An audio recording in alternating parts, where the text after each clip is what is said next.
I've already talked about Bon Iver's masterpiece debut album, For Emma Forever Ago, and the whole story behind its inception, but this last song comes from their sophomore effort, the self-titled album Bon Iver, often referred to as Bon Iver Bon Iver. It's okay if you're confused a little bit. On the surface, this album can appear as more of the same. Justin Vernon's falsetto, crooning out cryptic and indecipherable lyrics over instrumentation that appears both sparse and lush all at the same time. However, I think this album represents a clear leap forward in Bon Iver's musicality. The hype was understandably high after the unexpected success of the first album, but Vernon still set out to create something personal in the face of all the pressure. Beth/Rest is the last song from the album, and I've always been drawn to its finality. I think Bon Iver's music evokes different emotional responses out of all of us, and so when you hear a song with such vibes of finality and reflection, it comes down to your own personal interpretation of things that defines the experience here. To me, this song feels kind of like when you were a kid sitting in the back seat of the car as your parents drove home, and you'd sometimes turn around and just look back out the windshield at where you were leaving.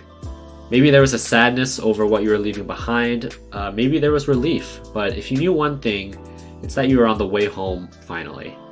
Anyway, I love this album, even more in vinyl form, and I hope you enjoyed our selection this week.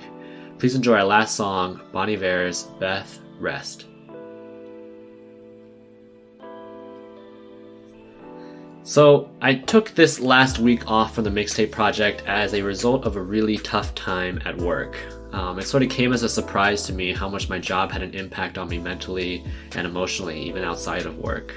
I feel like I owed a lot to my family and friends to buoy me up even an inch out of that slump. It was more difficult than I expected to articulate why I felt how I did, and with this being my first job, there were and are so many questions I have still. It's something I'm still wrestling with as I write this conclusion, and the most concerning part might be just how much this experience exposed my unbelief. There was and is always this dichotomy between my brain and my heart where in one, I believe that God seeks the best for me, that his plans are for me to prosper, and in the other, I struggle so much to believe such things. Wrestling with all these things, I just didn't really want to think about the playlist even though it's been such a source of stress relief and a much needed distraction throughout this coronavirus pandemic.